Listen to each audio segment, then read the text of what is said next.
Dial H for HeroClix, episode 587. We're going to be talking all about the U.S. National Tournament that happened this past weekend at Origins. Howdy, howdy. Let's get rowdy. Do you really wanna click save?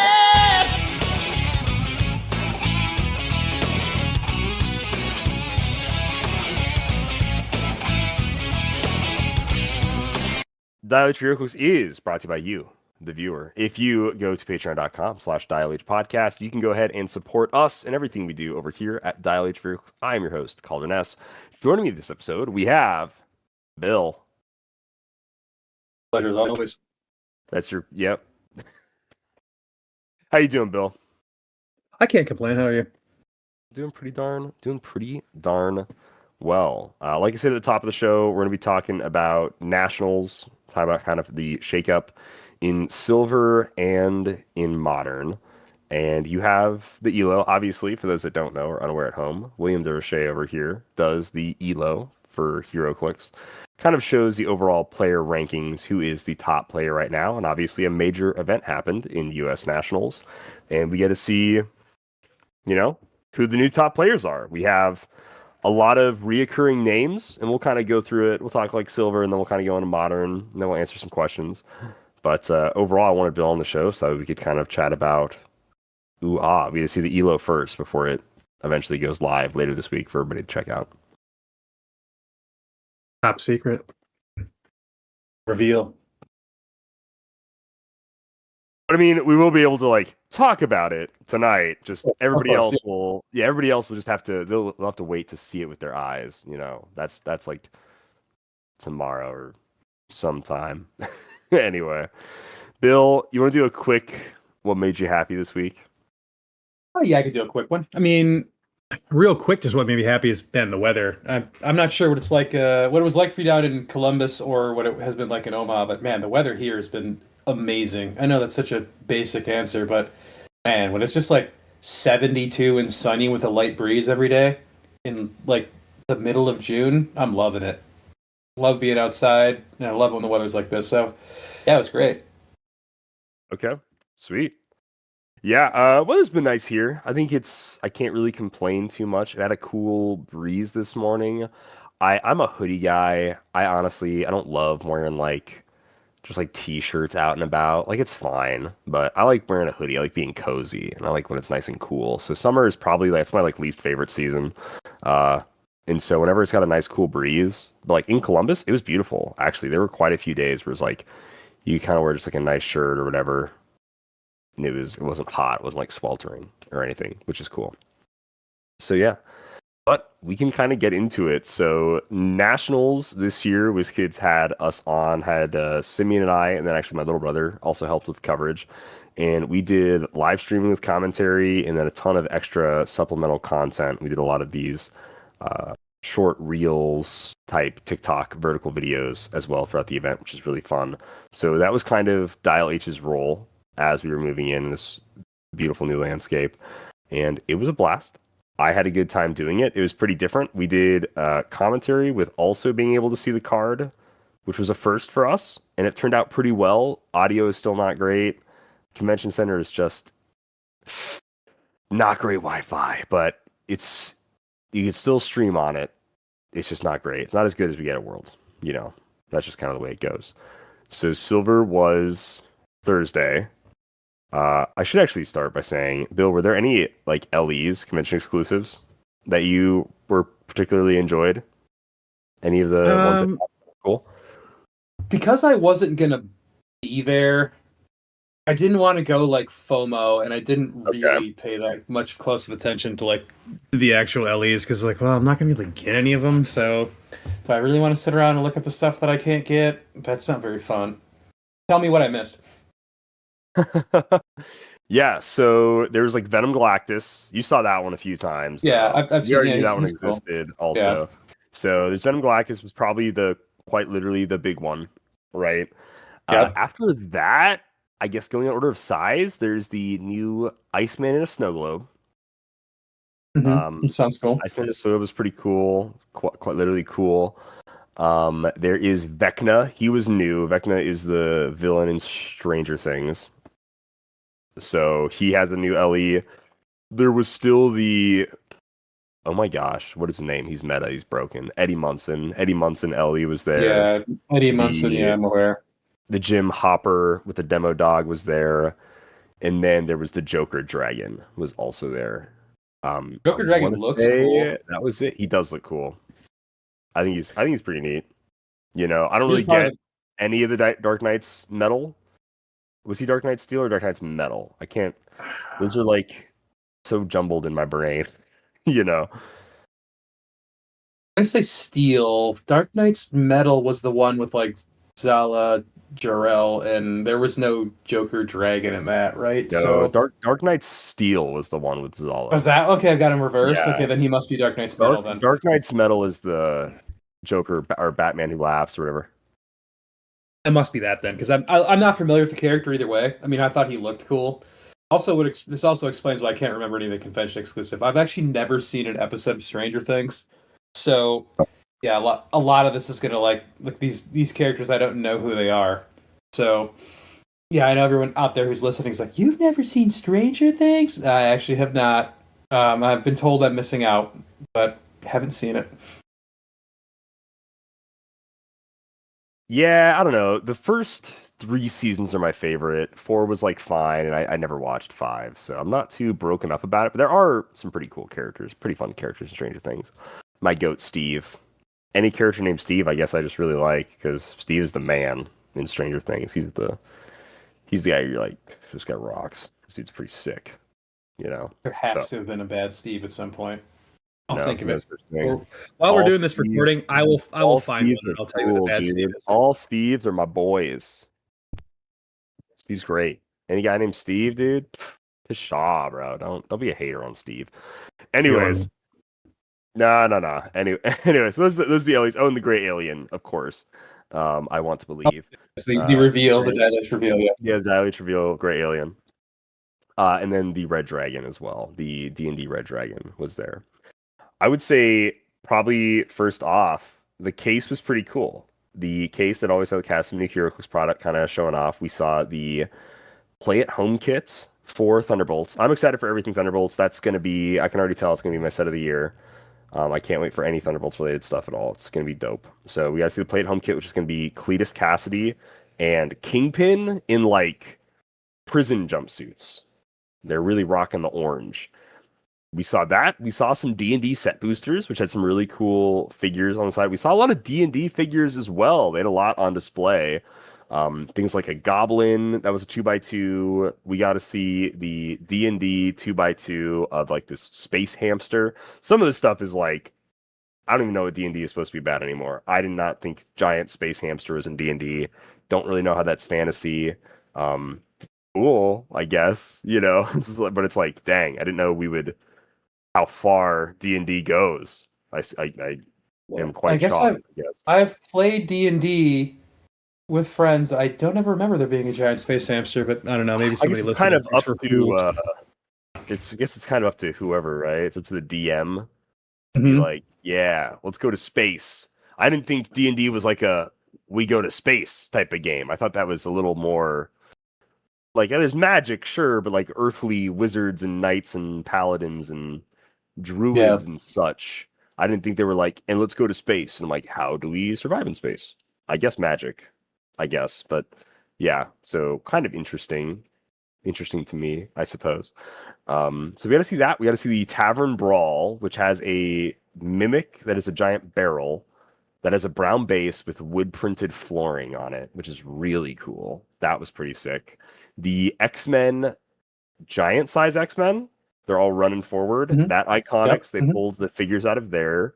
So we got to see like Thunderbirds, Cyclops, Nightcrawler, Wolverine, Storm, and Colossus, I want to say. So Thunderbird is a figure for sure, because I think I remember there being some confusion that he might be like a Pog or something, because spoilers for a comic that's like 60 years old, he dies in that issue. So yeah. I remember that being a confusion. Like, is he an actual figure?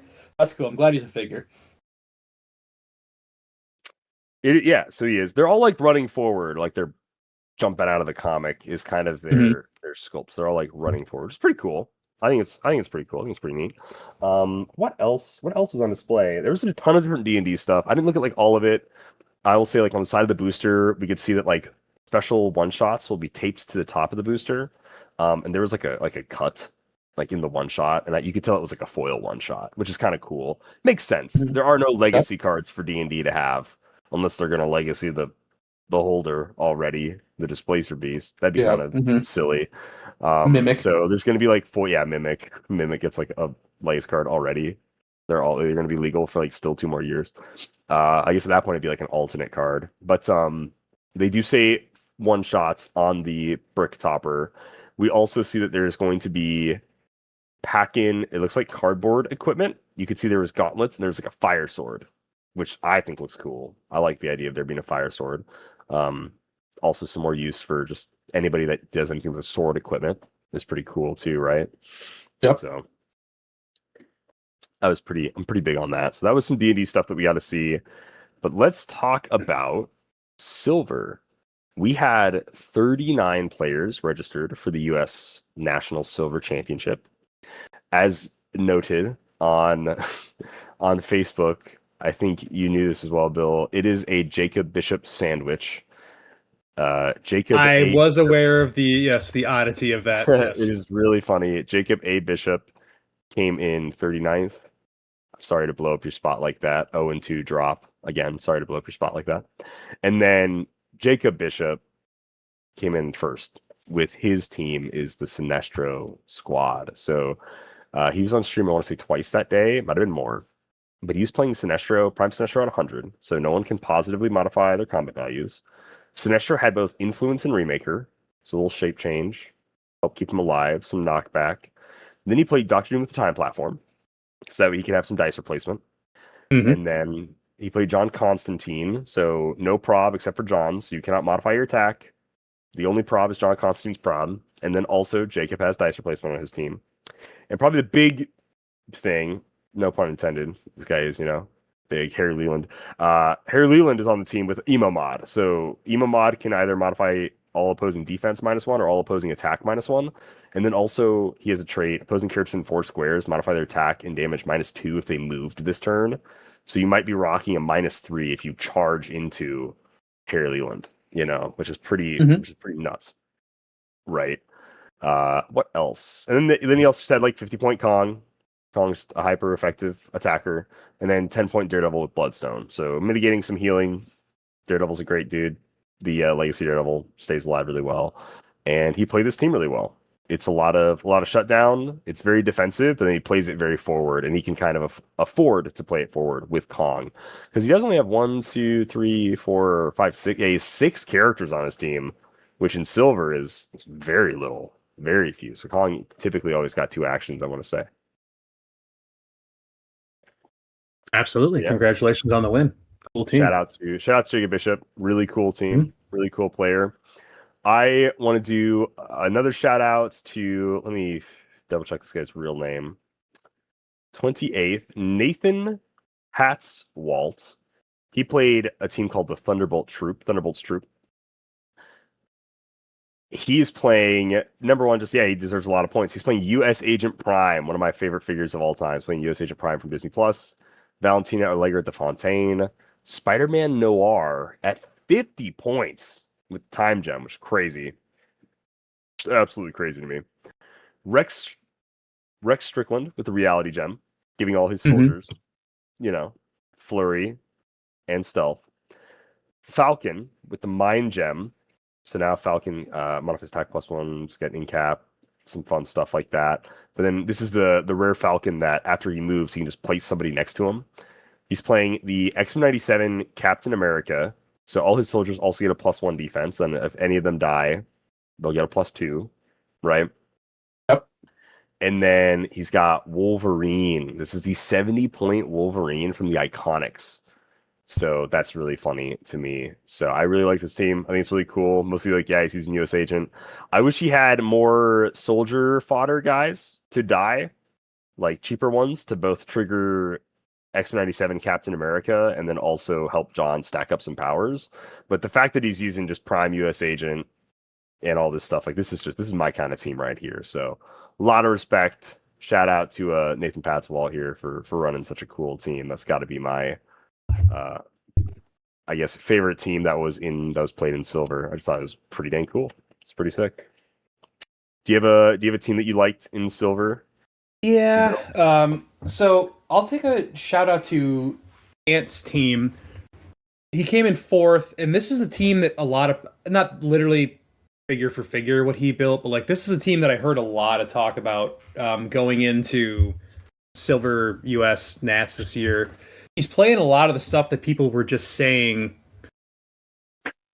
was going to be the best going into this because of the smaller maps and they weren't that blocked up. He was playing Butterfly and he had Anti-Venom Legacy on the sideline, which is a tech that a lot of people are talking about right now being just pretty busted, with the ability to Anti-Venom to be able to attack from across the map through the Butterfly Pogs, which is not how he's supposed to work, right? Anti-Venom, you're supposed to have to get him next to somebody in order to shut off the powers. So like doing the Butterfly Pog thing is really insane.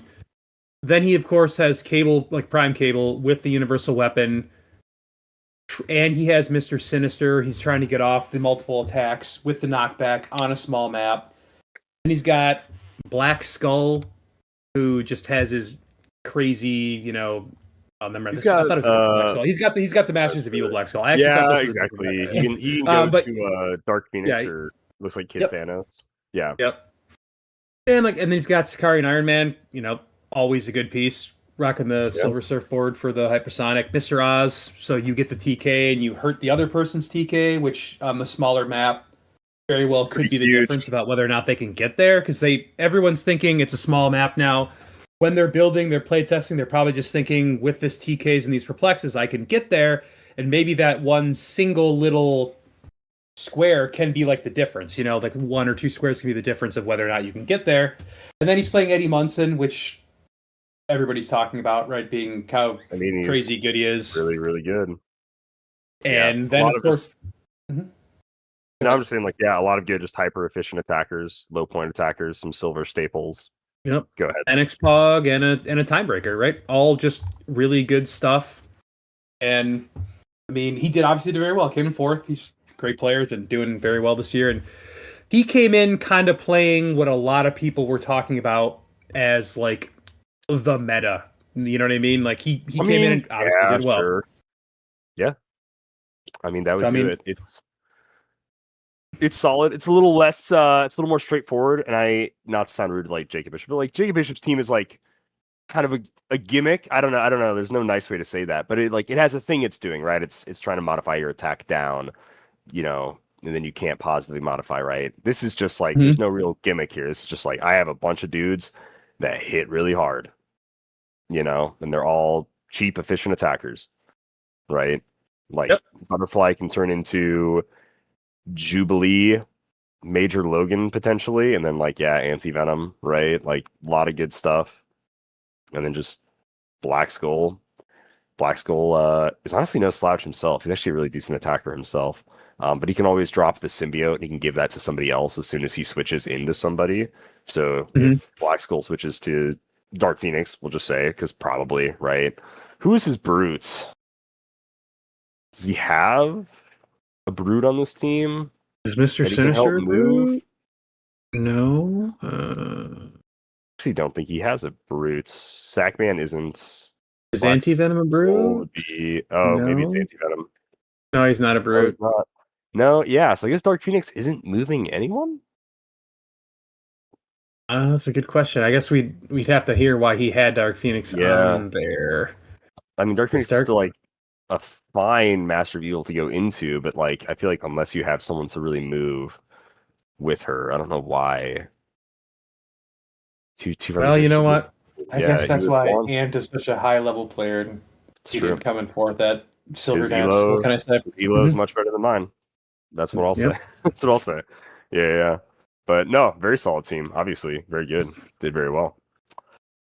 Kind of going over from Team Shield. Oh, also, there was a bunch of reveals, I guess. We could pseudo talk about those if you wanted to. Bill, were you in the live stream whenever we showed off? We had the Superman stuff, Fortress of Solitude stuff, right?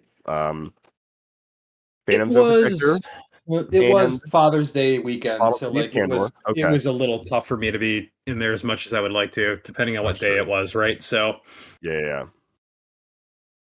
So we just inform had the like, public. yeah, we had the Bottle City of Candor, and then we had the Phantom Zone Projector for both of our reveals, and then we also had a Crush Down, I believe it was what it was called, Oh yes, for the I actually have seen some of Solitaire. this stuff. Yeah. Okay, yeah. So these are our Thursday reveals. Whiskey's was really awesome. They got us really cool reveals to show off each day. So each day at around 3 o'clock on the live stream, we had Brian Gallion, always a great, always a joy to have on and like chat with Mhm. Brian. Uh, and then we would just talk about like the new upcoming HeroClix stuff. So the Phantom Zone projector I think is really neat. You like place this marker on the map. These both of these like use a cardboard terrain marker thing. You place the Phantom Zone marker, you do a power action, you place it on the map, and then anybody that was occupying those squares is now in the Phantom Zone until your next turn. And then like they cannot be targeted by anybody outside of that marker, and they can't target anybody outside of that marker. Like locks them in this like 3x3 square. It's really cool. So that's very unique. And then the Bottled City Candor is a whole new can of worms where you actually have a little separate area off to the side of your map that is a 3x3, just totally clear terrain space. And that the Bottled City of Candor itself just exists as an object on the map, like the phone booth or anything else. And if you move into a square of it, you can choose to move into a square on the outside of the map that is the bottled city. So like that is that 3x3 terrain. It's super weird. It's very unique. First time we've ever seen this in HeroClix, like really. It's really cool. Like it totally exists outside of the map. It adds 9 new spaces to the map if you move into the city. And then if the city ever gets destroyed while people are in those spaces, they get dealt one, I want to say it's unavoidable damage, and then they each get placed in their starting areas. So it's not like you're just trapped there or something, but there's like a mini game off to the side that nothing else can affect it unless you enter the bottled city, which is kind of neat. It's honestly really cool. So I worry about the Bottled City a little bit. it's not Um, too hard to destroy. So I feel like I if you know, but I worry that like if you're going second, you just hide your figures inside the Bottled City, and then they come in and ensure, destroy I it, guess, and and then then you you get just back to pop the back and you starting just took one area. unavoidable, and it's like okay, you know what I mean? Like it's a little worrisome to me, but Yeah. we'll see. I mean, we'll see how it plays out. No, I think that's fair. Like with some crazy mechanic like that, it's pretty fair to be like, what all is this gonna do here? I think that's no, I don't think you're wrong in being like, ooh, could be a little nuts. Because you kind of just say something unique. You're like, oh, it's probably just used this way. But then HeroClix players are HeroClix players. They're gonna figure out how to break something, no matter how you may think it is, right? How balanced or X, Y, and Z it might be. Probably might get a little busted. Might get a little crazy. I mean, thematically, it's awesome. Like it's so on point thematically, just as a this is from the Superman right, Fortress of Solitude set. So like this is just really cool. I'm a Superman fan, unlike you. I think it's awesome. Competitively, we'll see, but a little scary. Yeah, I mean, as it should be. Like if you're a fan of the source material for some reason, I don't know why you would be. Uh, it's I like there for you, patriotic right? characters, Like, Calder. What can I say? yeah, all right. All right, whatever, dude. Get out of here. Superman's not even close to patriotic. Dude sucks. Superman blows. Anyways, Superman sucks. Friendly reminder: if you didn't know, I hate Superman. I hate Superman. Superman blows. Anyways, on Friday, it was like team sealed. Nothing too crazy, but shout out to Bobble Dykes, Tyson, Denny, Brody. They all won team sealed. Really cool stuff. They had some fun games that were on stream. Tyson ended up playing Joe Harrison on stream for the final, and couldn't quite kill his poison Thanos. It was honestly kind of a nail biter to watch. It was really interesting if he had like one more turn, but then Brody and Denny were able to clutch out the win, and they became team national champions. Team national champions. Pretty cool. So that was fun. We got to show off that day some Thunderbolt stuff. So we kind of talked about the Multiverse Masters of Evil. I think what's cool is the Thunderbolts are going to have a similar trait. It's more so Many Faces of Doom, where there are going to be Thunderbolt leaders that can come into play. And at the start of the turn, we saw Citizen V, who gave all Thunderbolts the shape change. Gave them all shape change. And then if they already had it, they modified their shape change roll +1. Pretty neat.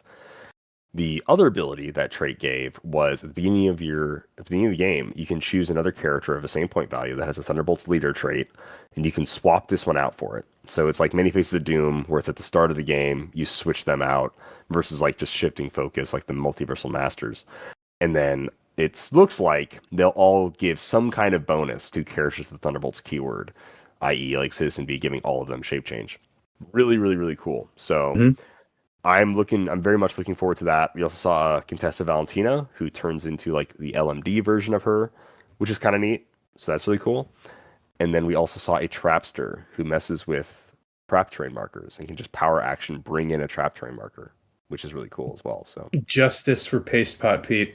dude, yeah, that's what I've always called him. You know, so I'm stoked. But yeah, let's get him. Let's correct his name. Call that boy Paste Pot Pete, please. So yeah, have you seen these? Any thoughts, Bill? I think just the concept of how the Thunderbolts with the shared traits and stuff works is really cool. Like, this is the kind of stuff that I think a lot of us just want in figure design, where the teams actually benefit by being a team of their own. You know, because then you want the Thunderbolts to work with other Thunderbolts, not being like, well, I'm going to play insert whatever Thunderbolt you want, right? US Agent. But then I'm going to team them up with like Silver Surfer and Lex Luthor, which like does sound cool, but I like when thematic teams work. I hope we see a lot more of that in the future, where just pairing characters that are on an actual team together is beneficial when playing them as a team. I think that's cool, and the more I think we get of that, the better. So I love it. Heck yeah. No, I agree. Especially like a keyword like Thunderbolts, which has never been like a meta keyword. I don't think it's ever been a meta keyword. Maybe like back in the day, I know the Thunderbolts ATA was like kind of something to like mess around with, but like outside of that, it was kind of like not so much. I want to say, I don't think they've ever been nuts. I don't think so, but I'm excited for it, so I can't wait. And then, well, actually, let's touch. Wow, hopping all over the place. Let's go back to Silver. How did the Silver Age rankings change? All right, we'll take a look. How we do everything here. So, Ant finished in fourth. He's still ranked number one. Your gainers were Ricky Brignano, Anthony Berrigan, and Connor Vernado, who all went up one spot. And then we had two people who are now new to the top 16 this week. In Isaac J, who I actually don't know what the J stands for, what his last name is, but he's got to go by Isaac Jones.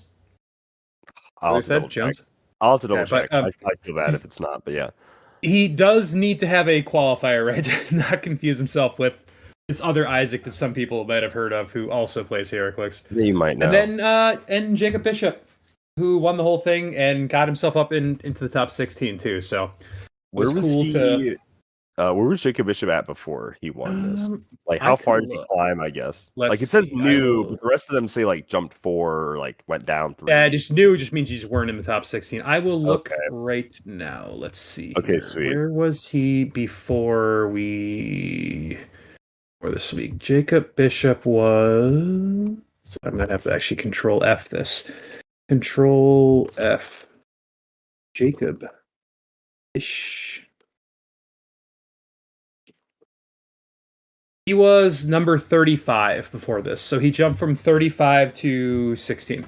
Okay, nice. Okay, I was hoping it would be a fairly impactful jump for winning, like, silver for nationals. I know that it was only 3-9 people, but still. But believe it or not, Calder, you were ranked 4 spots ahead of him. I was before this last weekend. That's so funny. So what am I now? Am I like in the 40s or something? My way. Oh no, I'm 33. Wow, I'm the 33rd best Silver Age player. Nice. There you go. I gotta get back in there, dude. I gotta play more silver. Gotta do these. The best abilities availability, Calder. Come on. Ranked higher than Joseph Harrison and Caleb Reddick in Silver Age, at least. So I got to get out there. Now that I don't know. Now with strength of schedule, I may not have the luck. Losing 2 games right away may not That have is the same. true. It definitely won't have the same effect, right? Your Cinderella story might have never happened. I know, and not with strength of schedule, So in theory, I had all these easy wins. I would, but I mean, I would have. I didn't just barely make top 8. I made it with some wiggle room. I want to say, there was somebody worse than me at the very least. I don't know, but I mean, that's if, ands, or buts, candies and nuts, and all that stuff. I'm the Arizona Silver Age champion, so that's all that matters. Mm-hmm. That's all that matters. But yeah, so Jacob Bishop jumped from, you said 35? 35, yeah. The 35 to 16. And so Ants, even though he lost, he still obviously got really, he was already doing well. Right? He lost the event overall, you know what I mean? But he came in 4th, did really well. So, and then with his matchups and everything, it was literally no change.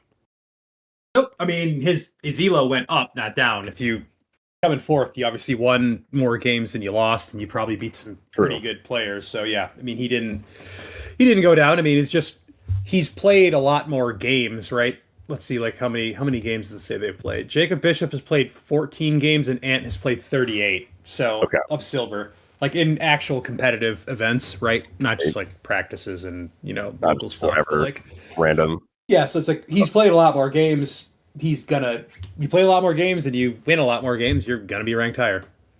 Okay. I get, There were a couple stats I thought were interesting too out of silver. Okay. So, going into this, my thought, I don't know what your thought was, but when we were only going to have small, maps for silver, I just assumed everybody was going to choose to be themed because you would want to go first on the small map, right? You're worried, but they've got 400 points of attackers. They're going to come across and just wipe you out if you go second. But only 38% of the field was themed. And that really shocked me because on the year, the average number or percentage of the field themed in silver events has been 54. So it was actually below average amount of themed versus the rest of the year, which was very odd to me. I was like, this is going to be an all themed thing. Everyone's going to want to go first, right? And they didn't. And that'd be interesting. Something I'd like to hear from a lot of people that played there, why they decided they didn't need to go themed when you should. I would think you'd be really worried about going second. There's not any real blocked up maps like Major Brock's Bunker, even because that's a smaller map, right? But there's nothing really like that. And I guess people weren't that scared of it though. They're like, no, we can just go second. We're not worried. I don't know. I guess my head wasn't in the right spot there, where I thought it would have been a big deal. And the people who went first only won 51% of the time. So effectively, it was a coin flip going first or second. So it did not matter at the event. And yeah, I know it's not that many games, so it's kind of a small sample size, but I thought that was pretty interesting. I figured it would have been the opposite. A lot of, I want to go first, and I want to be themed to make sure I go first, or at least have a better chance to, and therefore I can win just on my alpha. And that's not how it played out. So I was definitely off on my projection there, and how I thought the weekend in silver was going to go. Oh, my guess for it. Mm-hmm. No, that's what I would have thought too. I want to absolutely play theme. Well, I guess I don't know. If I was playing it, I probably would have still played a version of my Jefferson Bomb though. So I would have still played that, and then I would have just been like, sure, I hope I go first, but now at least I know I'm guaranteed to be on a small map. Sure. And we haven't gone through every single person's build, right? But we'll take Ant's build. Doesn't Ant want to go first so he can get that cable pulse wave, just wreck your whole team off? That just sounds crazy, right? You think he'd want to be themed, but I would almost certainly think, he'd want to go first. But he wasn't themed, so I don't know. I guess the top level players are just they know what they're doing, obviously, right? The person who won the event wasn't themed. So I mean, I guess not. I guess I was wrong on that one, but that seemed logical to me. Yeah, I would almost certainly be like, well, I would want to be, but even I'm admitting, I probably wouldn't have been themed either. And I definitely looking at Jacob Bishop's team. I thought it was themed at first, but then you start oh no, never mind. bunch of stuff. You're like, oh yeah, these guys are all evil. That's really about it. Besides like John Constantine, you're like, yeah, these guys are evil. They got the villain keyword, like ruler or something. You're like, oh, nope. Doctor Doom and Sinestro are both rulers. Harry Leland breaks it. Hellfire Club. John Con. Is Kong ruler? Kong is a ruler. Dang, he was almost At ruler themed. Daredevil's also a ruler, but Harry Leland is so important. So is John at Con. Silver Worlds, right? At H for Oh, last H. year. Okay. Oh, it is Yeah. for sure. No, this year, yeah. Right, This year, this year, yeah. Silver Worlds, 54% were themed, Dang. and that was with big maps and no, Yeah. not with. And so, like, why the big drop? Like, why people change? Like, 54% down into the 30s is just really interesting to me. I'd love to hear if anybody who played there is, listening. Tell me Yeah. what you thought. Why you thought you were gonna not go theme this time? I'm really interested to see what the whole like mindscape of all that was. To just that big of a change. Yeah, at that point, I don't know why you do that. Seems kind of silly. But yes, we'll see. But that was Silver. That was Friday. Shall we talk a little bit about Modern, Bill? I don't see why not. We had I mean, 67 shocker winner, right? Modern players. I mean, yeah, shocker. Yes, I see what you mean. Yes and no, right? Isaac doesn't win every year, but he did win 2 years ago. He beat Alec Musser in the finals 2 years ago. And then we know Joseph Harrison won last year, Mr. 3, 3, whatever. And then this year Isaac wins again for this to be his fourth modern national championship, fourth national championship. It's pretty impressive. So I think there's a lot of really cool things going on here. Number one, I think one of the most important things we have to note is the finals, right? I don't want to get too ahead of ourselves, but I do think we do have to talk about the finals. The double Egan rack carnage. And it's more than just the finals. This was several teams across the board, right? There was a very... 8. I don't think I've ever seen an event that had this many teams that were that similar. Like, there was a lot of it there where I'm like, man, a lot of the top players saw it, right? They saw what they thought was the best team and they went for it, right? And these are not all players who are all on the same, like, practicing teams and whatever. Like, a lot of people saw it. And I guess I didn't see that coming. The double Egan rack juice was not on my radar as what's going to win the U.S. National Championship. Not, it wasn't on my radar either. Like, I think I looked at Egan rack and I was like, oh, that's gross. That looks annoying. And I think that was it. And then, I looked at him and then I said, yeah, it's not my kind of figure at all. I would never play that piece. And then I was done and then I moved on. But I think everybody looked at him and they saw, well, his flaw, his maybe one and only flaw, is that he's not protected at wit. Not until he gets to his special defense power. In which case, I know what I'll do. Yeah, Calder, how can we make him protected outwit? How on earth could we possibly make him protected outwit? Oh, wait a second. Outwit's a free action. Silly rabbit. Tricks are for kids. Free actions are for Mr. Beetlejuice only. And then you just play Beetlejuice and he's ready to rock and roll. He's now protected outwit. Equipment is rampant everywhere, right? And you can't use the effective equipment when he is being attacked or if you're adjacent to him. That can help him heal by shutting off Bloodstone. That can make sure he just takes less damage by shutting off all of the different ways to get close combat expert. That shuts off Giant Reach, people's willpower with, Destroyer armor. Tons of stuff, right? So, also to note, this guy's a warrior, and he himself just gets the longsword for free. Lucky him, So, very strong. Basically, this year was about point denial. It was a don't die tech point denial type team. It seemed with Egan Rack and Beetlejuice. No free actions. You're moving a lot slower. You don't get your outwit to get through this guy. This dude's got impervious that later on reduces penetrating damage and all that stuff. I guess no, it doesn't. But if he still succeeds, yes, it does because that's his different trait is that he reduces penetrating damage. Yeah, this dude's just all over the place. This guy's nuts. People have also talked about how he's the first common chase, like the secret chases or whatever, to not be a silver ring, and then people are playing him, doubling up on him. Yep. Yep. Interesting to know. So, do you think? I guess, what do you think about that line of thinking? First off, I would say, do his effects, could he have been a silver ring? I would say yeah. I would say about as much as that Wolverine or that Absorbing Man. I would say he has effects that are similar, or I would say obviously stronger, since he won a national level tournament. So I would say he certainly should be a silver ring figure, just based off that alone. I mean, I guess from a design perspective, I would say I'm not sure what WizKids is thinking, obviously, not on the design team, but like they feel like they should probably all just be unique if you want to make them good. If that's like we're gonna make all of these good. Whereas, with the Ultra Chases, they kind of have stated publicly before where they're not trying to make them all busted, and they're kind of up and down with how good they are, right? So they don't necessarily have to be unique, although I don't know, are they all unique?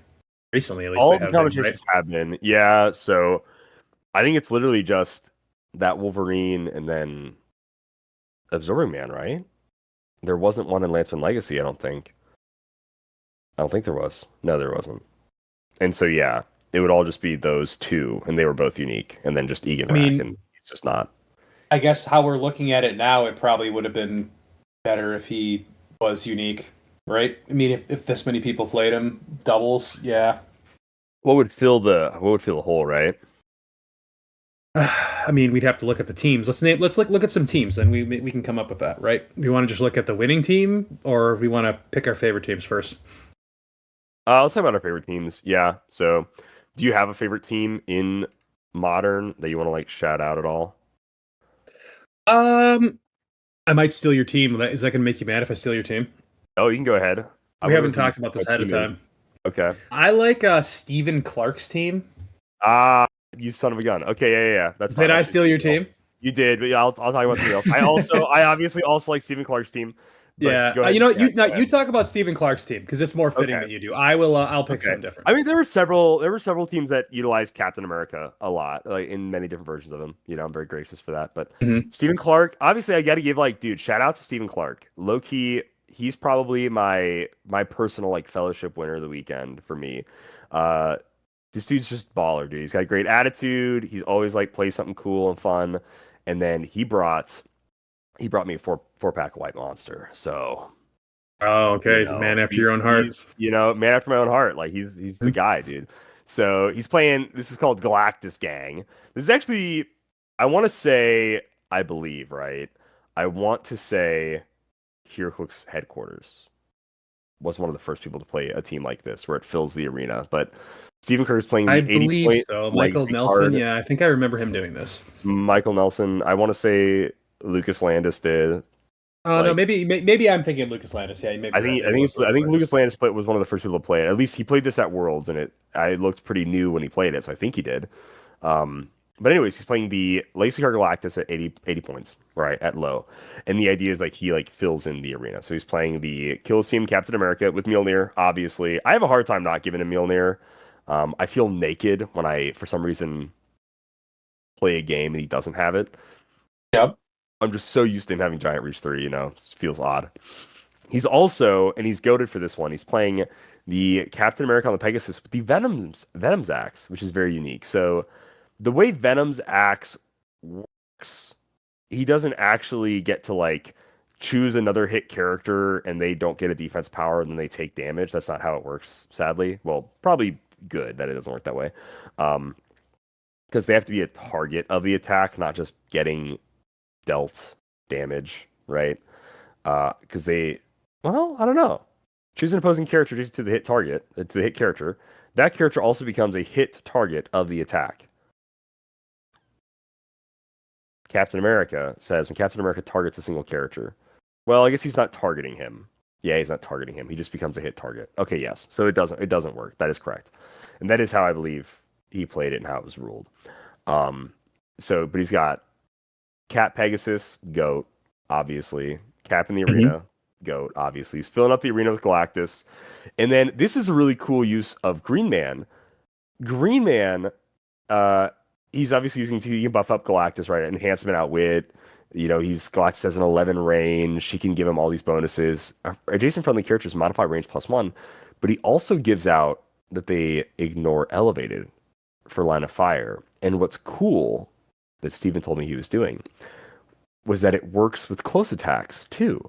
So if he had Colosseum Cap below someone on elevated, he would still have Giant Reach 3, and then he would also ignore elevated for line of fire, which means he could attack somebody. And I'm like, that is actually so cool. I never thought about using Green Man for like giant reach close attacks like that. So I think that was really sick. He's also got a 25-point Colossal Sinestro, which, makes constructs and things out and about. He had the aim agent from Black Panther. I thought this was unique as like another enhancement, I assume, to like buff up Galactus so he could shoot people across the map really well.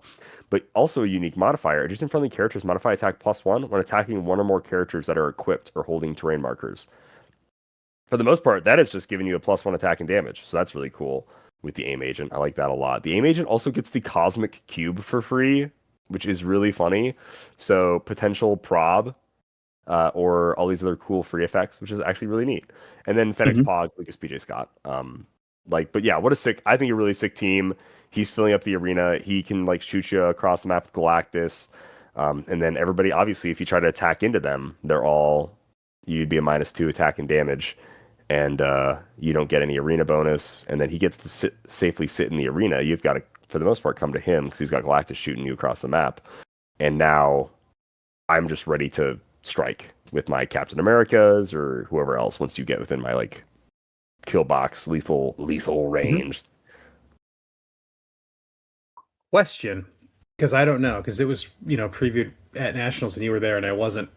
What is the base size of the Venom Galactus? It's the same. It would be the 3x6. But So- the Venom Galactus lowest line is just 100 though. I think this Galactus. Okay, I was curious if you could put both of them on the same team, and then like I'm really gonna fill up that. I'm really gonna fill up the Colosseum, being like, you can't get in here. I didn't have to worry about it. Just say you can fill that thing up right away. Probably doesn't work points wise, but I was just curious. Yeah. Let's double check. Venom Galactus here, I want to say his lowest line is just also... Oh man, Clay. I guess Clay was also there this weekend, so I shouldn't give him any grief about it. But I was like, oh, he should update Venom Galactus. He doesn't know what... There's like a question mark next to this thing.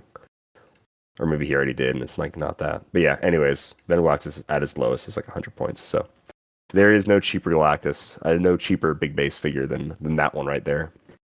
Once we just play both, it's 180 points. And It's crazy. Cap's what, That's crazy. 50? I don't know if you do that. 65. I don't know if you do that. I think the way Steven's got it is pretty good. Yeah. But yes, I do. I that was my team I was going to pick, but it was better that you talked about it than me. Thank you. Well, thank you. I appreciate it. Thanks for letting me talk about it. I'll give a shout out to Josiah Garvazu's team though. Very unique. He's playing. I like this team a lot. It's cool. He's got a lot of the new stuff on here. He's got a lot of the funky stuff too. He's got Young Red Dragon at 100, Solaris with Avatar of Animal-Man, John Constantine, and Prime Sinestro. Looking like a real like lockout team. I'll be honest, I don't totally even know how this works. It's like Young Red Dragon. Is there a opposing character within range modify attack -1? So yeah, he is just like Solaris can do that too. He's just saying like it's kind of similar in concept to like the Cap. It is, yeah. It's also a lot of Cap theory, right? Of like, try and get at me. I'm going to modify all your attacks down, and I've got Prime Sinestro, and therefore you can't positively modify. So, like, good luck hitting me. And it worked really well. He's got Fellowship on the sideline. This is a newer one shot. Fellowship costs 5 points at the beginning of your turn. You may roll a d6. If you do, choose up to 2 friendly characters to heal equal to half the result. Then an opponent may heal one of their characters equal to half the result. So he probably figures, right, that's good for him. If he's the defensive team or he's willing to heal 2 of his for 1 of yours, it's probably a really good trade on a defensive team, right? I mean, he's got Phone Booth, Dumpster Fire. He's got the upper body, of course, because who doesn't have the upper body? Different maps than a lot of what you were seeing too, with Island Prison very common. Clintar kind of in Vibranium Mines, but he didn't have the X Mansion, which is one that a lot of people went in talking about there being their defensive map, but maybe he just didn't think it worked, in order for his setup to try and get him his like little box going, his like little testudo, if you will, to keep himself protected. So, but yeah, I really like this. I've never seen anybody do this well with Solaris at like 75 too. Like, Yeah, dude. so like Super that's high really point. cool, Josiah. So like respect. Big respect. I love it. I call this team the Dumpsters and Dragons team. I do It's like got that. It's fun. the dumpster fire on the side. Yeah, absolutely. Yeah, like just a really cool team. Obviously, great player, great guy. So Mhm. couldn't have better. Overall, though, I'll go ahead and read the top 16 for U.S. Nats from 16 going up. So we had Jalen Major, Ed Arnold Berkovitz, Logan Growney, Stephen Clark, Randy Carter, Brody Bobbledyke, Josiah Garizu, Ant, Michael Nelson, Jacob Bishop, Gabe Bischoff, Dylan Casamom, Isaac J, Denton Bobbledyke, Caleb Reddick, and then Isaac Arnold Berkovitz, obviously, for your winner. But a lot of really cool teams actually are in the top 16, and even some really cool ones outside of it. So, big respect to obviously everybody that came out and played that day. It was fun. It was a really fun time. I thought it was pretty cool. Shout out to Nate White for being the only person playing King Jefferson. And then I'm not going to tell you his record, but I'm glad he was playing King Jefferson. And then shout out this guy, JJ Hoffner, for playing a Poison Thanos one-man army. Respect it. And, like, that's just pretty fun. And winning a game. He won one game and then he dropped. So I don't know what happened. But that's what he did. So I'm like, okay. Or at least that's what it shows. I Anyway. hope it wasn't a family emergency or something. Maybe he just, had to go. We would hope not, right? Of course. So a lot of cool people. I want to shout out Joaquin Holmes as well. I chatted with him during Team Sealed. He had a fun little Team Sealed team. He's rocking cable. I assume it's got to be Prime cable. Yeah, a little Beta Ray build, Prime cable stuff going on here. A lot of fun stuff. And then, yeah, overall, what do we show off today on Saturday? Oh my gosh. Jeez. Yeah. We showed off Marvel 25th. So Marvel 25th just got announced last week. So got to mention that a little bit. And then we were able to, WizKids let us preview so this set has 2 Ultra Chases. And it just got announced last week, and we got to show off one of the Ultra Chases. Pretty crazy cool. That usually doesn't happen where a set gets announced and you instantly get to see one of the rarest things you can pull. And the reason it's not the rarest thing is because there's just literally one more Ultra Chase as well. So pretty dang sick. It's pretty dang awesome. So that was pretty cool. It was Silver Surfer for those that like Silver Surfer. We got to see Wasp, Invisible Woman, Pyro, and Silver Surfer. So Marvel 25th. And then of course we already know Spider-Man is going to be in it as well. So it's going to be like the Fantastic Four, the X-Men, the Avengers, and then some cosmic-y stuff. But I guess he's just kind of in the Fantastic Four world, isn't Silver Surfer? I don't know. He kind of is. He kind of isn't. First appeared in the Fantastic Four. So yeah. In the Fantastic Four. Yeah. So that was pretty cool. So I'm very excited for Marvel 25th. We haven't seen or heard of Captain America yet, but of course he has to be there. I assume it'd be crazy if he wasn't. So fingers crossed. But yeah, for the most part, that was Origins, and now we can go ahead and get into some. Oh, actually, sorry, modern event standings with Isaac Arnold Berkovitz winning, Caleb coming in second. How did the modern ELO shake up? And then let's also talk about combined after this. Sorry, Bill. How did the modern ELO shake up?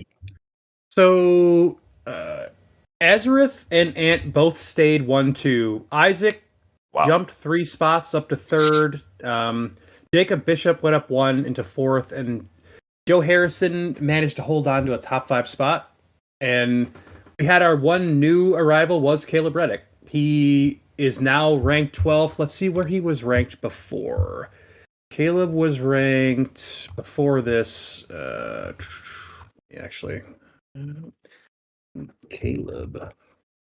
was 29th before that, and now he is 12th. So also a big jump, right, for coming in second. Got himself from 29th or 28th actually, 28th to 12th. So big jump for Caleb. Now in the top 16. And Ooh.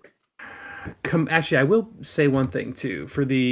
There's also Okay. if anyone there'll be a link. I don't know if it'll be in the show notes or not, but I'll toss them in there. I yeah, and then I'll put it up on Players and Collectors too, where I normally post it.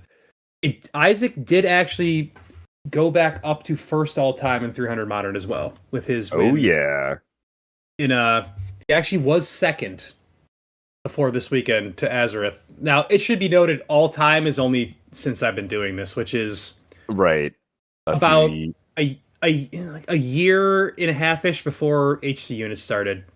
So however And long that's been. is so ELO all time. How is that different than the combined ELO and then 300 modern all time? So this would be combined all time, right? So That's like what yeah, this is. no. So I will say it. The combined is a combination of 300 modern, 400 silver, and 400 silver pulp this year because those are Oh, kind of the okay. main things that Formats. we're focused on. Yeah.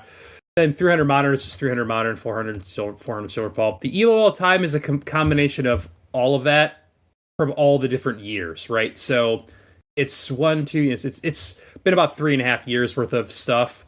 And then 300 modern all time will just be the same, but only for 300 modern. There's no all time silver pulp Okay. because it's only been in here for 1 year. But yeah, so Isaac got back up into first place all time in 300 modern, and he has been number one all time in all the combined stuff for quite a while Gotcha. now. Where number one overall, the combined elo itself for just this year, Isaac it's stayed the same for your top four. Ant 1, Isaac 2, Azra 3, and Connor Bernardo is fourth. And then Jacob Bishop jumped up 4 spots to take the fifth spot. So he's now ranked number 5. Oh wow. Okay, nice. So wow. The all-time ratings for him, I guess, for doing well in both modern and in silver, really boosted him because like silver, obviously he won, but even then he was only just cracking the top 16. But now he's like third of all time in this Oh year. no, I'm talking about just this year. Yeah, This year, okay, so, just this year. Okay. Yeah. Well, sorry, not third, fifth. This year combined ELO. Yeah, He's fifth. Okay, cool. That's pretty sick. It is very unique how it all works out and everything. Shout out to the 97th ranked all-time player. I can't imagine. Yeah, Cannot imagine. Who is whoever it? that Who could it be. be? Who could it Oh possibly yeah, be? it's Calder Ness. Mm-hmm. Wow. As I say that, you also have Ed Arnold Berkovitz at 104th and at 87th. So, which Ooh, is that means there's ill. probably a little error in there. I'll fix that though. Thank you for calling me out on air though. I appreciate that. You're welcome. Yeah. Well. Well. Yeah. You're welcome. You can leave that in. It's fine. You're welcome. I will also say I am ranked higher than Micah Love, and I'm at least ranked higher than Ed Arnold Berkovitz on a bad day. Mm-hmm. We'll say Okay. that's his previous ELO ranking is him on a bad day versus him on a good day. Maybe one of them is Ed or 87th. period Arnold Berkovitz, and one of them is Ed not period Arnold Berkovitz. Then I just need to correct that because it will just not add correctly. You know what I mean? If there's like a dot after the no, ad or one has whatever, a space. So one is Ed Arnold dash and then space Berkovitz. So that's Ed Arnold dash Berkovitz. Yeah. Riveting info for really everybody riveting listening stuff. at Sorry, home. it's totally Guys, I'm sure you're really tangent. fascinated by this, but I will actually fix that now. Thank you, Calder. You're welcome. I guess. But yeah, overall, actually, what were well, I would like to actually go into some quick stats here because we talked about it for silver, right? Even with the stats, it was the opposite for modern. You know how I said it was crazy how nobody went themed? Like only 38% of people in silver were themed.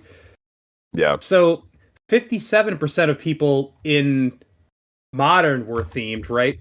But only 41% all year had been themed. So there was a huge jump in theme for modern with the change like for the map menu, but not in silver. I was like, okay, all right. Everybody decided to go themed, and like the themed one, right? I mean, it was a double themed matchup. I mean, kinda. I mean, sure, but like, sorta. It still was a double themed matchup. If you want to look at CCO themed, right? How many people were themed at CCO? 33% of the teams were themed at CCO, and it was a huge jump, like for this, where you go from 33 to 57. That's like a really big jump. Yeah. I don't get why silver didn't jump, but yeah, that's something that I would love to hear from people if you play there. Why did you decide not to go theme for silver, but go theme for modern? I don't get it, but it was interesting. It's always interesting to look at the data. You just love data. This guy, get a load of this guy. I He just do love the loves data. I data mean, do so you have much. a, I mean, Calder, do you have a theory? You were there. Why do you think that everybody switched to theme for modern but didn't do it in silver? I think just knowing that no maps are terribly defensive anymore, why wouldn't you want to go first? But they Right? didn't do it in silver though, right? So it's like, Oh, sure. why? You're also saying like no real crazy defense, and then also, hmm, hmm. I have no, I have no clue. That's what I got. I mean, I don't That's what I either. got right now. If you're listening at home, tell us. If Maybe you're you're listening smarter at than home, us. and you would know why. I certainly, if only I was at some kind of event where I could have asked more people why they chose to do that. But That's a good point. I guess, I guess we'll just never know. Crazy, huh? Well, It is. who's to, who's to say? But but yeah, I don't know. I really don't. Like now that you say like, oh yeah, but it could have been just this way or that way, and then it's like, well, shucks, whatever, man. I don't know. I don't know, Bill. No theories. That's it. We'll just have No to see what thoughts. happens No at thoughts. I don't Worlds, see. right? Worlds, maybe like we'll see. Does it stay that way? That is kind of the make or break, right? That's what it's going to come Yeah. down to. That's the biggest battlefield of them all. So it's also going to be interesting to see if Isaac can make it this year at Worlds. He was I mean, not we in all hope so, attendance right? last year, so we've already had a lot more of an interesting shake up year. I shouldn't say it interesting. It's actually probably more interesting last year that like Joe Harrison won like all major events pretty much Hmm. last year, right? Like that was crazy, like cool. And then this year we had what? John Michael DiGiulio won Heroes for Huntington's. Josafa Alves won Champion Clicks. And then Hmm. Isaac Arnold Berkovitz won Nationals. So it's a little bit of everything, right? A little bit of everything. A little bit of every player, A little more spread I out. guess. Yep. A little more spread I out. mean, It's not Joe just winning, Joe just dominated last cleaning year up. in a Yeah. fashion that basically no one had ever done. So like that was As far pretty as I crazy. have literally ever been aware, I must say I think that was the first time that something like that has like ever really happened. I want to say. I mean, shout out to But yeah, Joe. I mean, dude, of course. I don't know Shout if out to anyone Joe. will ever be able to do it again, but like that was amazing to just be Pretty that incredible. dominant at the big events in a single year. Amazing. Shout out to Joe Harrison getting married in a couple of weeks. Wish him all the best. Absolutely. Congratulations. Yeah. Let's jump into some questions for the show. We went to Facebook. I went to Facebook, I should say, and asked them, hey guys, what do you want to know? And so we're going to go from the bottom up. Caleb Reddick says Egan Rack, buy or sell? What do you Sell. think? Sell, Sell. sell, sell. I also agree. I think sell, sell, sell. I think He's at his all the highest point he can ever be. right now, while all the net deckers Mhm. are trying to get him, sell, sell, sell. Stephen Clark asks, what is your favorite team? But we already know the answer to that. We already know that. Yeah, we already kind of It was answered that. Stephen Clark. It was Stephen Clark's team was my favorite team. Very true. I will say secondary shout out to Randy Carter for looking at a little bit. I'm not going to take all the credit for it, but using some inspiration from my nationals, quote unquote, nationals practice videos where I was just playing 300 modern, and he made it his own and took. I won't totally say he took my team and then he changed out characters, but we talked about it back and forth, and he was like, "Well, what if we did this character, that character?" I'm like, "Oh yeah, sure."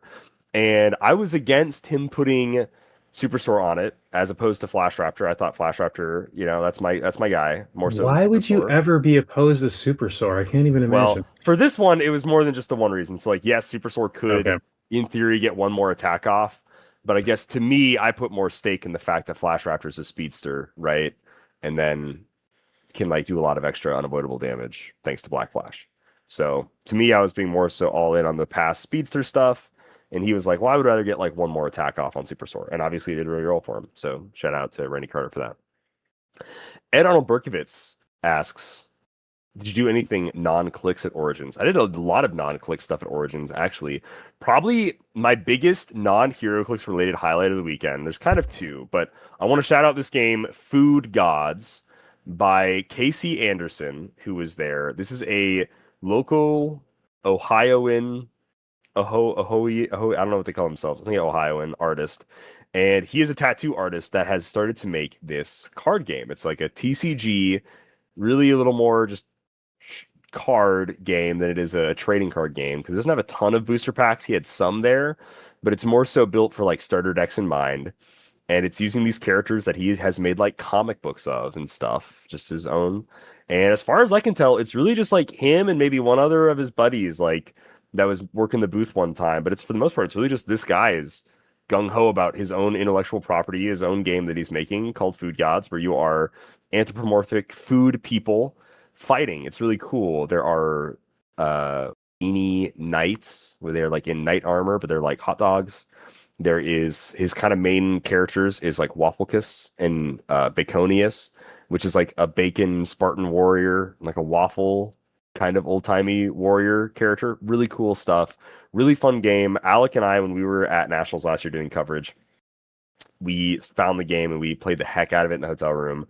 And then I like got my little brother into it, and then I bought a ton of it. But it's like that was one huge highlight, getting new Food Gods cards to make more decks out of, which I think I can almost make like a quote unquote competitive deck with it, which is really funny. And then Marvel Magic Set came out, and there were some collector boosters at literally the booth across from us the entire time, and I was like, well, let me go buy some. I was itching. I was actually a little bummed I was missing all of my pre-release for Marvel Magic while being at Origins, but obviously I love Origins and I love HeroClix. That's my main game. But I bought 3 collector boosters at $40 each, $120 investment, and I lucked out. I pulled the full art comic foil Captain America Super Soldier.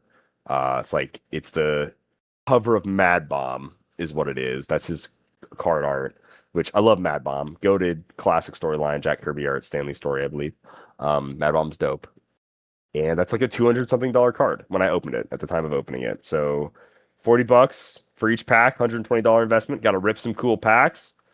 That was fun. So that was my favorite non-clicks thing I did. And we actually pulled Captain America on stream. I need to go back and I need to clip that because it's really funny.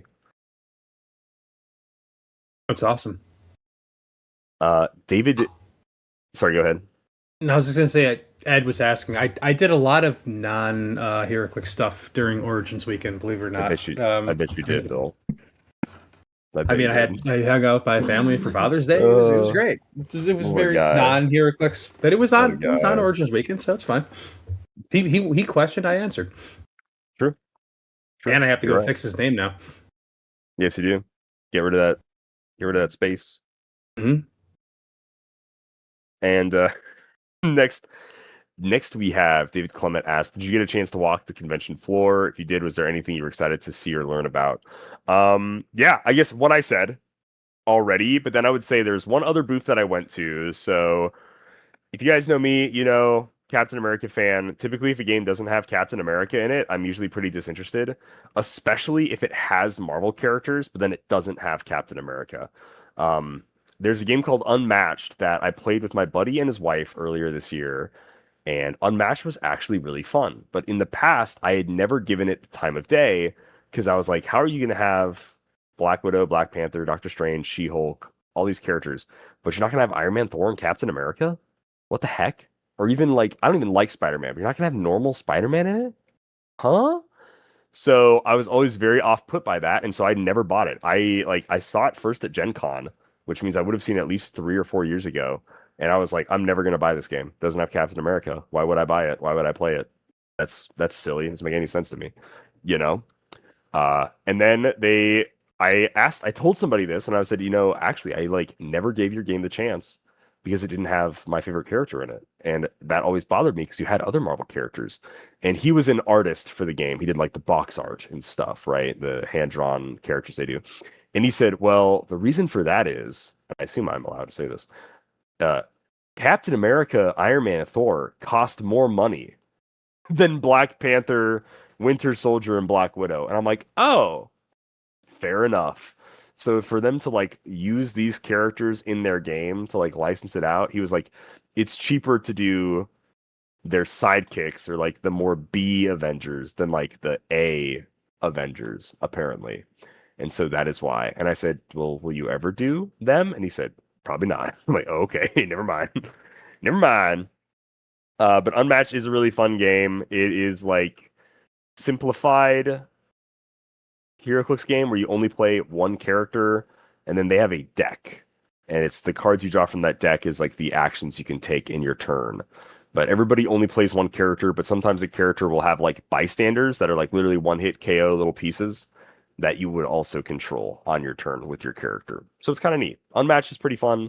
If you like Ninja Turtles, if you like the aforementioned Marvel characters, check it out. I know I'm going to buy some more Unmatched now that I do just like it as a gameplay.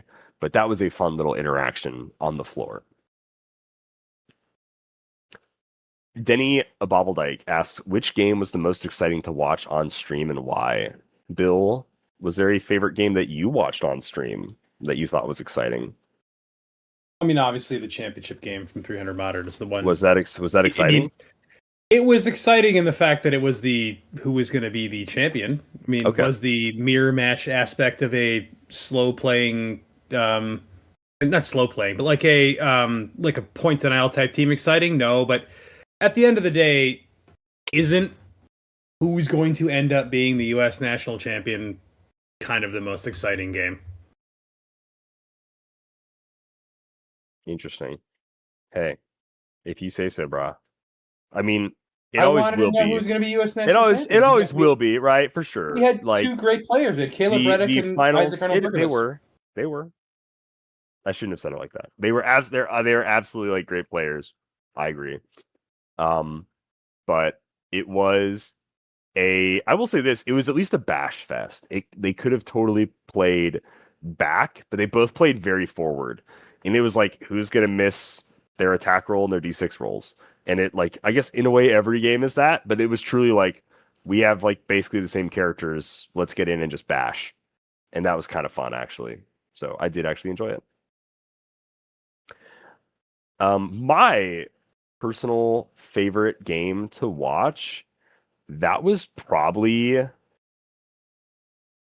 man, now I'm having a brain fart because I watched quite a lot of games that weekend with the active commentary that we did. I think one of my favorite ones was one of Denny's games, and I'm trying to remember Denny's opponents. Pat and I called this Patrick Frazier. I should also shout out Patrick Frazier, 2023 world champion. As I got that wrong twice on stream. Patrick Frazier joining us throughout all of top 16 commentary on Sunday.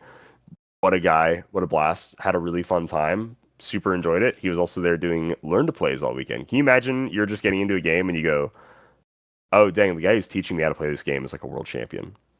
That's pretty cool. That would be pretty awesome. That's pretty awesome. I think as a new player, like that's pretty sick. But yeah, but it was one game in top 16. I'm trying to think of Denny's opponent right now.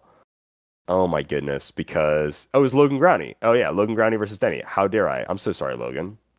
Yeah, Logan Growney versus Denny Ballleg. That was a really fun game to watch. It was very defensive right away. There was Logan just went out there. He also had like an Avengers speedster team. It's really cool, really fun to watch. What next? Kyle Mitten asks, thoughts on strength of schedule? Ultimately, you got to play harder players in order to win. People that actually played more difficult matchups get ranked higher. So I think I am ultimately okay with it. Bill?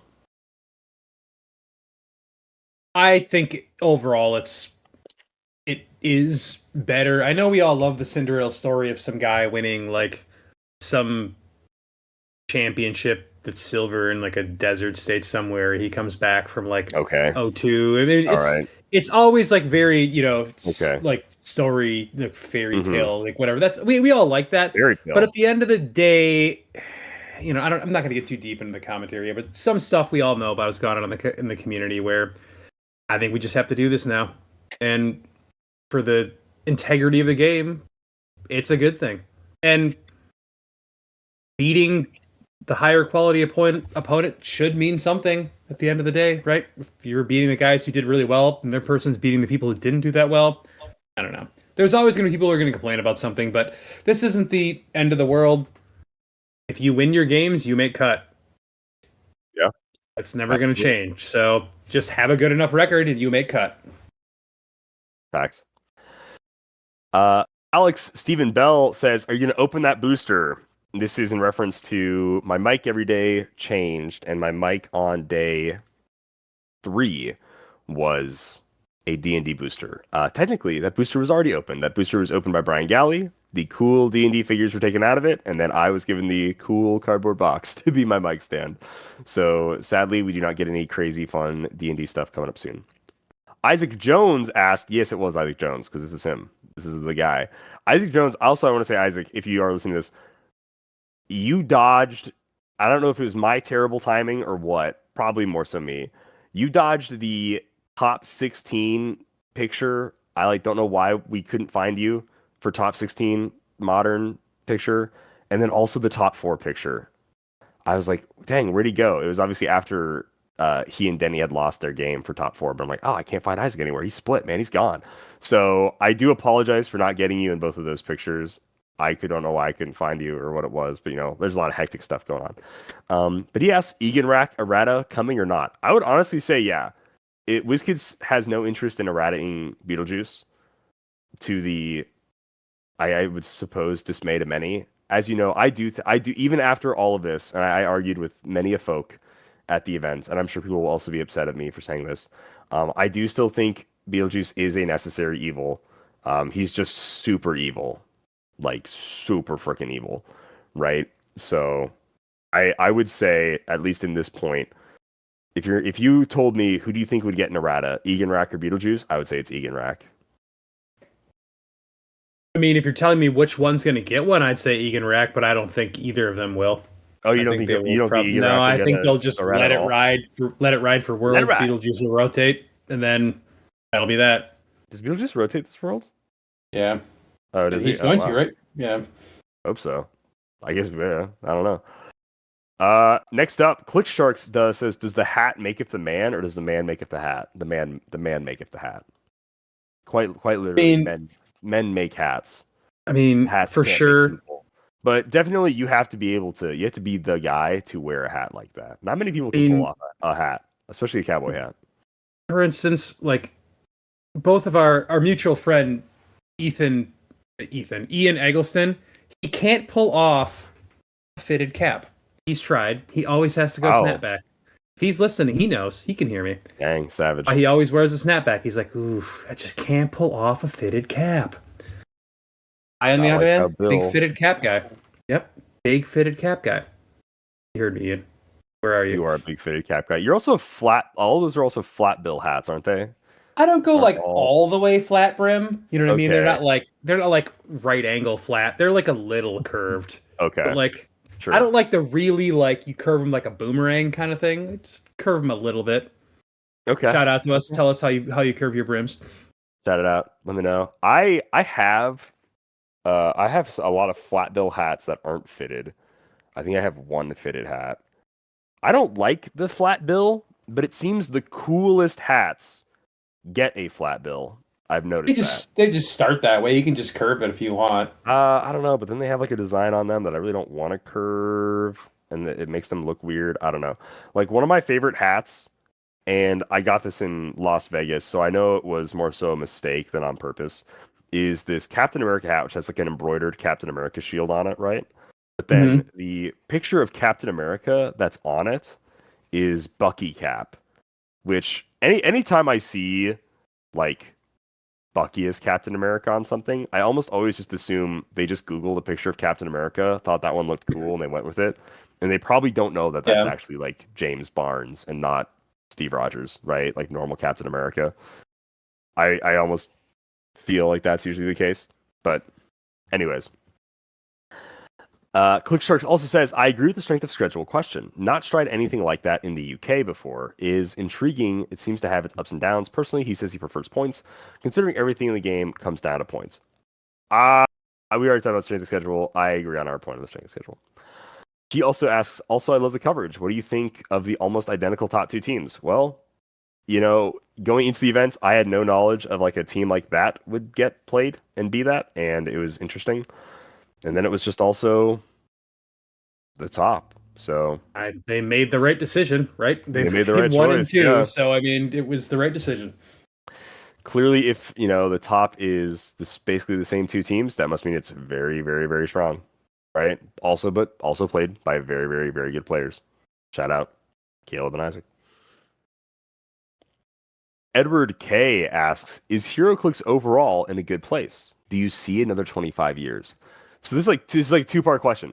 I do think HeroClix is in a very good place. I think it's making really cool stuff. I do wish there was a bit more growth. I will say, and I'm hoping I'm sort of helping with that, or Dial H helping with that, and all the people that are gung ho. I think we have a ton of great content creators that make really good content that's appealing for people that are currently playing and people that could potentially get into it, you know. So I do hope HeroClix continues to grow. But I think overall, I think HeroClix is in a solid place. I would just wish, when I think of like U.S. Nationals, I go back to 2019, where I want to say there was 170, 169, whatever it ends up being, players for Team Sealed that year, and it felt like huge. Like it just felt massive. And I would love for Heroes to like keep growing and get back to stuff like that. So we'll see. But I think it's in a solid place right now. Do I see another 25 years? That's like literally impossible to guess. Made it this far. I would have honestly said back in 2017, when it was HeroClix's 15th year anniversary, I was like, I don't know if this game will be back like around for another 15 years. But that's because like the 15th anniversary sets sucked so much. They were literally so bad. Elseworlds and What If, really tough sets. But now obviously it's only 5 years away from being 30 years old. It's pretty cool. What do you think, Bill? I think it's in a good spot in the sense that I really like that WizKids is bringing in more IP, which to me makes me feel like they're trying. They're trying to add new fun stuff. I mean, joking aside with the fact that Ian can't wear a fitted cap, Ian now being a part of WizKids is awesome, and like I have a massive amount of trust in that guy to help guide the actual game itself in the right direction. So like him being on now is awesome. Like I could have been more confident until he got on, right? That's great. Yeah, it's pretty sick. I mean, in terms of the 25 years, that's like really crazy. Like I played Magic the Gathering, like Caller mentioned Magic the Gathering earlier. I played that when I was in like elementary school. And when I was in elementary school, if you would have told me like that game was still going to be around when I was post college, I'd be like, no way, right? But it is. So like HeroClix came out when I was in college. It's still around now. Why can't HeroClix be around in 25 years? As long as the game's, managed correctly, I don't see any reason why it can't be. Heck yeah, I'd agree so. And then Manny Kinks asks, "Why do you kiss the hot dog before you eat it?" I do not kiss the hot dog before I eat it. Thank you, Manny. Thank you for the classy question that I'm used to. Manny, you didn't ask, but I swallow mine whole. Stop. And then we did have one person, Nick Ballou, did ask over on a different post. I'll repeat my question from last week. Caldernets, have you ever had a snake in your boot? The people want to know. I answered this. I've never had a snake in my boot. Thank goodness. Very, very grateful for that. Very happy that is the case, because that would not. Calder, do you sleep with your cowboy hat over your eyes? Like they do. I have done that. I have done that many a time at like I would say the most prominent time I've ever slept with the cowboy hat over my eyes was in Florida of 2 years ago, 2024. Famously, Ian, Simeon, and I all missed our 6 a.m. flight out of Orlando and had to wait until the next flight, and it was not fun. Not a fun experience at all. I would not wish that on my worst enemy because it was pretty awful. And I did hit the little sleepy cowboy because yeah, it's good to cover the sun, right? So I did do that where I put the hat over my head while I try to sleep. It's also like kind of keeps the hat on your head and you can sleep. Mm-hmm. Living stereotype. Living stereotype. That's me. But I mean, it literally just makes sense. You're telling me if you had like a baseball cap on your head, you would like pull it down a little bit more. If you were taking a nap and you were like, out and about wearing a hat. I suppose my caps are fitted, which means the sun couldn't get through. So yeah, I guess I'd do it. Yeah, see? So, right there. It's just bada bing, bada boom. It's just like that. That's just how it rolls. But that is everything that I have for the Nationals podcast. Bill, is there anything else you would like to add before we say sayonara? Well, I guess I might shout out a few more things, but you first. Okay, yeah, I'll shout out. I'll use time to think here. So, like always, shout out to Dirty Frank's Hot Dog Palace, the hotel I actually booked for us. I didn't even realize that it was like a block away from us. So I did get Dirty Frank's hot dogs 3 nights out of the week. I've never seen the movie, but I did have a few Buckaroo Banzais at the place, which is a mixed drink that they serve at Dirty Frank's Hot Dog Palace.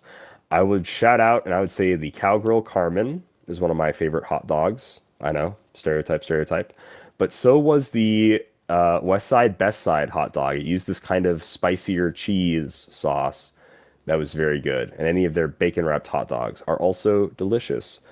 I would also shout out the Walrus, another bar that we went to, bar and food that we went to, and I had crab leg mac and cheese. Very unique. I would not have it again, but it was interesting.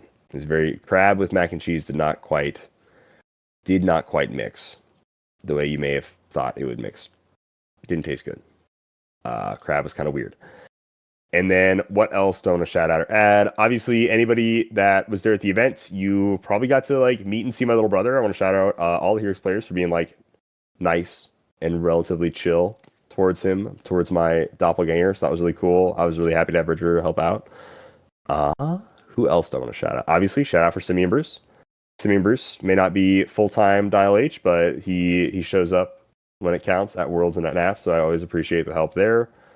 Shout out to Bill being on the show. Shout out to Alec Musser. If you liked a lot of the shorts that were made that weekend, Alec was my man in the chair editing. Shout out to Luke from in our Discord. I guess actually not in our Discord, but shout out Luke. If you liked any of the graphics that were made, like while I was taking pictures, while my little brother's taking pictures, Luke was doing the editing there, the graphics and stuff throughout the weekend. So that was pretty cool. And, shout outs to all the players, I guess. Yeah, all the players. I'm going to have to go ahead and shout out Lafayette, Coney Island in Detroit, Michigan. Best hot dogs on the whole planet. I'm going to have to go ahead and shout out Isaac Arnold Berkovitz for winning 300 Modern and Jacob Bishop for winning 400 Silver. And I'm going to have to, I guess, I don't know, shout out Calder's cowboy hat for carrying him through all this. It's really just the hat. The hat does make the man, not the other way around. Not true. And okay. Shout out to everybody who's listening. I really appreciate it. Yeah, absolutely. If you want to ask me and whatever potential guest I may have on next week or the week after or whatever, you can send Dial H for HeroClix an email, dialhforheroclix@gmail.com, and we'll respond to it live on the show. So not live at all, recorded, very much recorded. If you want to support all the good things I'm doing over here at Dial H HeroClix, you can go to Dial H Podcast, patreon.com/Dial H Podcast. Joining for as little as $5 a month gets you access to our Discord and some fun stuff. We are doing some pretty cool giveaways. Giveaways are back, baby. We're giving away the rest of my brick from Fight for Gotham. That does not include the Joker chase. And then also giving away the Penguin collector booster, the Penguin Vault booster, collector booster. Got Magic the Gathering on the brain. I'm sorry, guys. Sorry, I can't help it. That's got Captain America in it right now. The Batman set does not have Captain America in it. Also, Bill, happy Fight for Gotham City release day today, as we were recording this. It's Wednesday the 24th. Pre-release? Sorry, happy Fight for Gotham pre-release day today. We're 2 weeks away from the set release, so yeah, happy pre-release. Pretty cool. May you all get the vault boosters that you want. Indeed. I don't even know if they're doing like vault booster prizes for this. That'd be really cool. Actually, really sick. Yeah, shout out to that. What else am I missing? What else do I want to shout out for Dial H for HeroClix at the very least? If you want to follow us on YouTube, see all these live streams. They are still up on YouTube as well as other videos and all those fun shorts. Go to Dial H for HeroClix on YouTube. And give us a like on Facebook. Give us a follow on Instagram. We posted a lot of stuff on Instagram this past week. It's not used a lot, but we used it. And that was pretty fun. So yeah, and if you enjoy the content we make, feel free to support us. I always appreciate it. Well, guys, Bill, any final shout outs? You did your shout outs?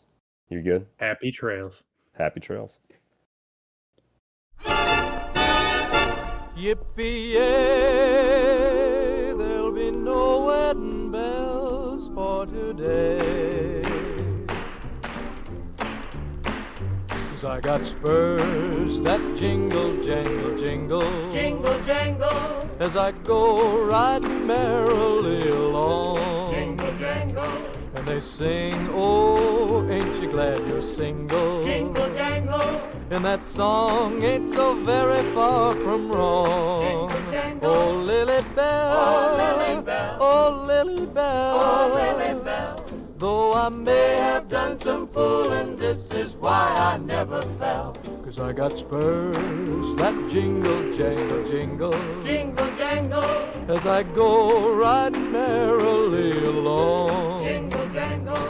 They sing, oh, ain't you glad you're single? Jingle, jangle. And that song ain't so very far from wrong. Jingle,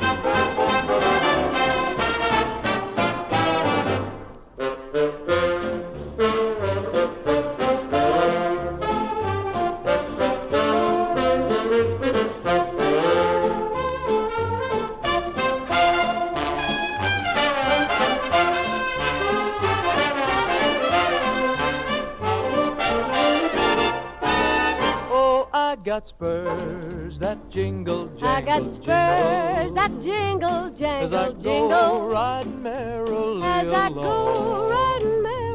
along. And they sing, oh, ain't you glad And they you're sing, single? oh, ain't you glad And you're that single? song ain't so very far And that from song wrong. ain't so very far from wrong.